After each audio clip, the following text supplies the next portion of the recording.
The world was fair, the mountains tall, in elder days before the fall of mighty kings in Nargothrond, and Gondolin who now beyond the western seas have passed away. My Govanen and well met my friends, Yoistin here, and I hope you all are doing well, wherever you are in Middle-earth. Today we will be continuing our Settlements of Middle-earth series by taking a broader look at the different major settlements of the Elves during the First Age. Many are the deeds, peoples, and years having to do with these many different places during the time of the Silmarillion, so this will be more of an overview of the foundation and fall of these places, the kings or lords of these settlements, and what these realms were most known for.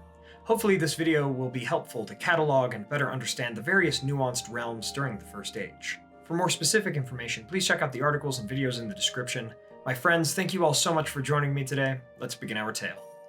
To begin, we will look in Aman, the Undying Lands, where the elves settled during the Years of the Trees, but also where many elves continued to dwell during the First Age.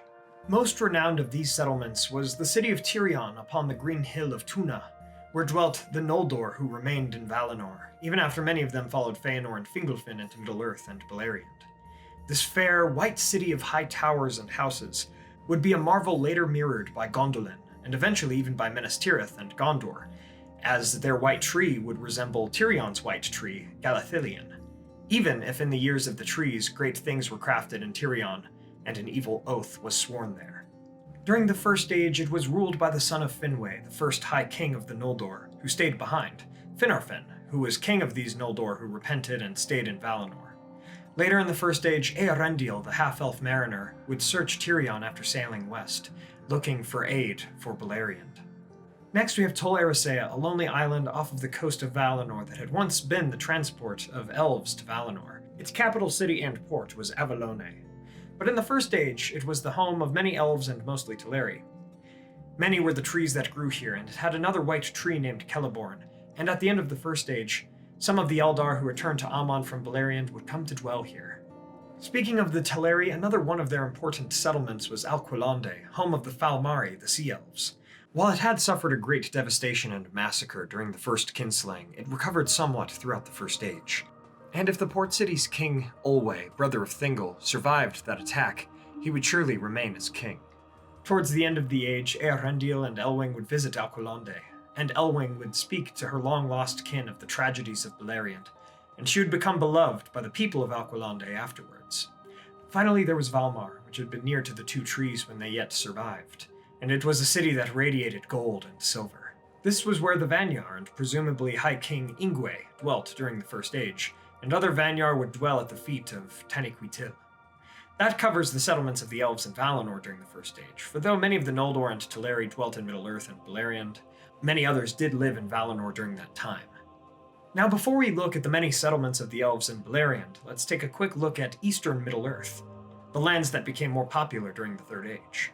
During the First Age, some of the elves called the Nandor stayed in Middle-earth and settled in places such as the Greenwood Forest and Lindoranand, the early name for Lothlorien. Some Sindar elves would also found the harbor Ethelond in southwest Middle-earth towards the end of the First Age. Coming to the eastern edge of Beleriand, the Green Elves would dwell in the lands known as Osiriand and later Lindon throughout the First Age.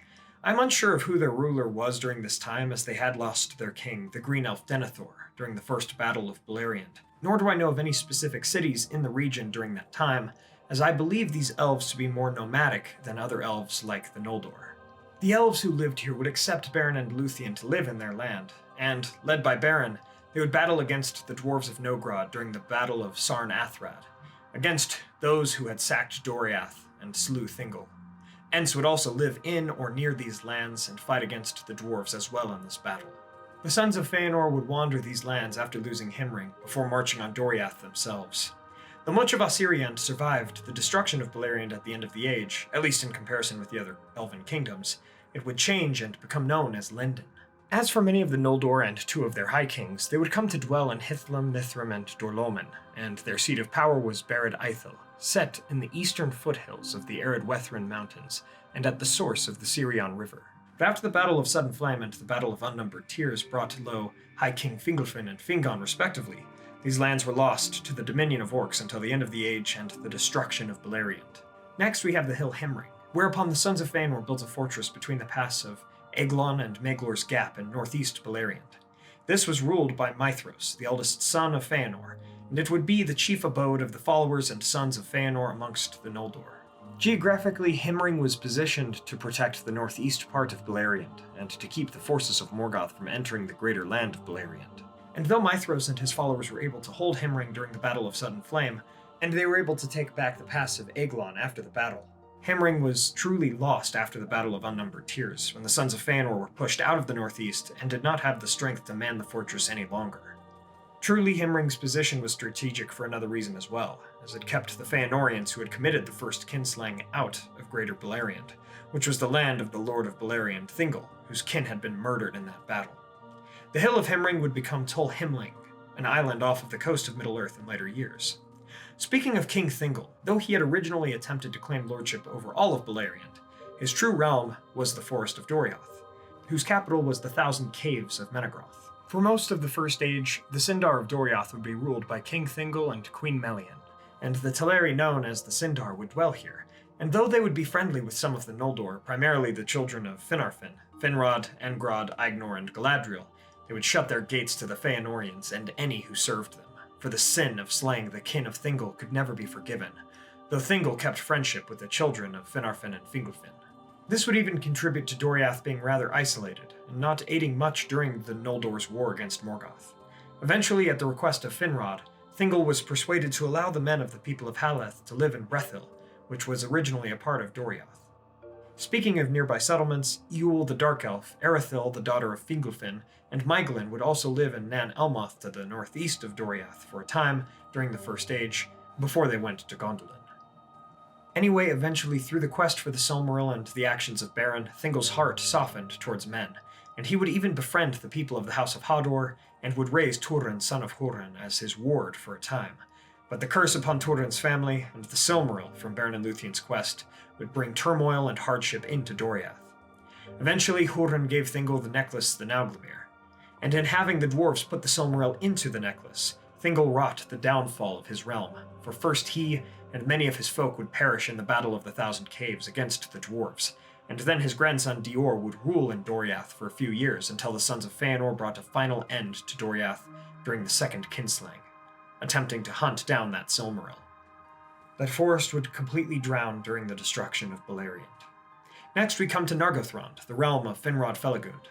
Finrod would be given a dream or vision from Ulmo to make a secret retreat lest Morgoth returned and his minions overthrew the armies of the north. Though Finrod had established a tower on the island of Tolsirion named Minas Tirith, he and the people he would lead needed somewhere more hidden and powerful. In speaking to Thingol about his admiration for the halls of Menegroth, the Elven King of Doriath told him of a deep gorge of the river Narog and caves under the hills of Tower in Feroth.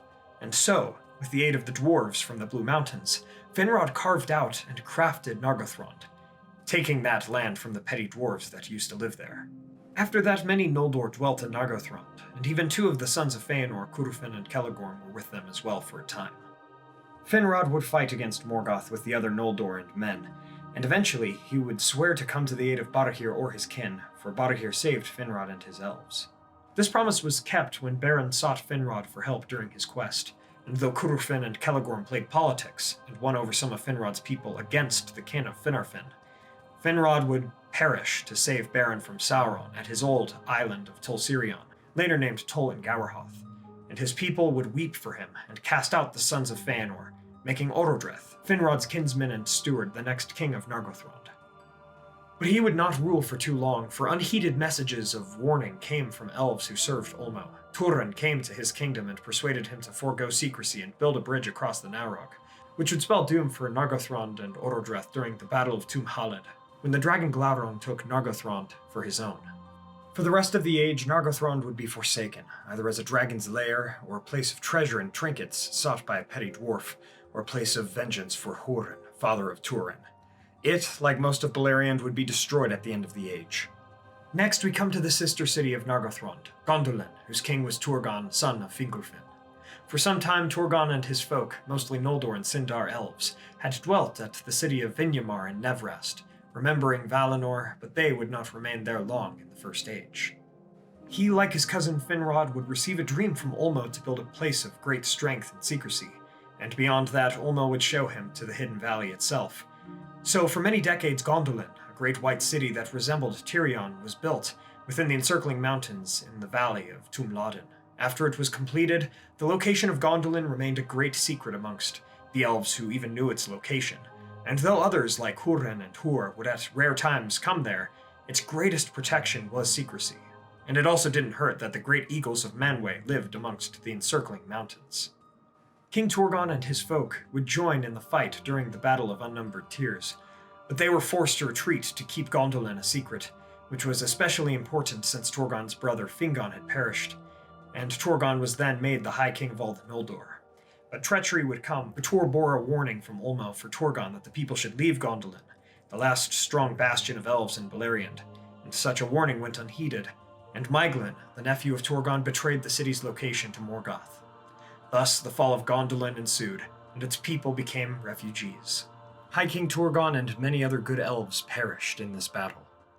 These refugees, along with those from Doriath, went to the havens of the Falas, which throughout the First Age had been ruled by Círdan the Shipwright, and though the shipbuilders there had been mostly Sindarin, many Noldoran and Sindarin refugees from elsewhere lived there at the end of the Age as well.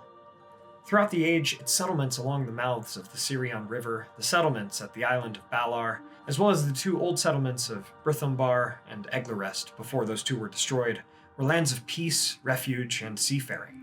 It was from this place that ships and messengers upon them requesting aid from the Valar departed for Valinor, but we do not know what became of most of them. When the refugees of the other settlements had come there, Eärendil of Gondolin and Elwing of Doriath met and were married, and their children were Elrond and Elros. But Eärendil would not be there when the third kinslaying happened, for the Feanorians still sought the Silmaril of Doriath, and Círdan and the next High King Gil-galad were too late to save that part of the havens. Elwing would escape and find Eärendil so that they might ask for aid from the Valar together, thus bringing about the end of the Age. The havens of Sirion would nearly all be destroyed before the end of Beleriand, except for the Isle of Balar that likely drowned at the end of the Age. Its surviving people would either go west to Valinor or go to Middle-earth for the next Age. And so, it is with the end of Beleriand and the havens of Sirion that our tale on the settlements of the elves in the First Age comes to its end. From these stories of the elven settlements in the First Age, we see that though we might choose to dwell in one home, there's something good and unique about all lands that one cannot find or replicate anywhere else. Thank you all so much for watching. I really hope you all enjoyed this video. If you did, please be sure to hit that like button and share this with a friend. What are your thoughts, questions, additions, and corrections about the elven settlements of the First Age? Let me know in the comments below. Like I said before, each elven settlement here is unique and truly nostalgic in their own ways. I really love each settlement for their own reasons. I want to shout out our Valar tier patrons: Adrian de la Tour, Chris Ortner, Peter Shepard, Jonathan Putnam, Mark Kralik, Blair Scout, and Tobias Goldner, Merton, John Hume, Tom Bombadil, Reggie93, Jennifer Wood, Sam McBee, Matt Sabach, Quantum Catalyst, Elizabeth Calvert, Maz Gibbs, and Ben Gardner. Thank you all so much, and thank you to all of our patrons. It means a lot. Finally, don't forget to subscribe and hit that bell button to join the Men of the West and all of the Free Peoples today. And I'll see you all again next week with an Artifacts of Arda video on Mithril. Everyone, thank you all so much for joining me on this adventure. Till the next one, my great friends.